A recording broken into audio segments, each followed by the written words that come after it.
మీరు మీరు ఏ పని చెయ్యాలో ఆ పని మీద తప్ప మీకు అక్కర్లేని విషయాల మీద దృష్టి పెట్టుకోవడం మానేయాలి.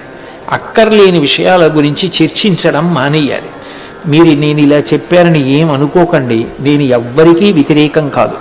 అస్తమానం సినిమాల గురించి, అస్తమానం సినిమా యాక్టర్ల గురించి మాట్లాడుకోవడం అన్నది బాగా తగ్గించాలి.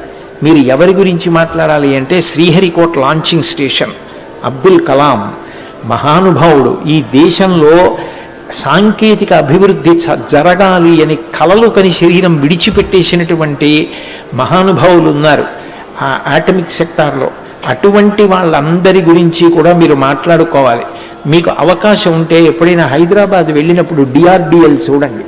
ఇంటిగ్రేటెడ్ మిసైల్ తయారు చేసినటువంటి అబ్దుల్ కలాం గారు మిసైల్ సక్సెస్ అయిపోయిన తర్వాత దాన్ని నమూనా చేసి ఆయన టేబుల్ మీద పెట్టారు.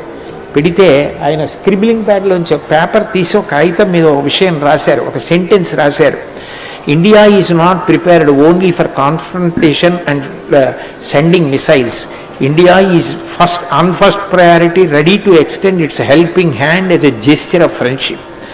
మేము యుద్ధం చేసి ఈ ఉపగ్రహాల్ని ప్రయోగించడం కన్నా స్నేహహస్తాన్ని అందించడానికే మేము ఎప్పుడూ సిద్ధంగా ఉంటాం అని 2 పావురాల బొమ్మలు గీసి ఈ సెంటెన్స్ రాశారు.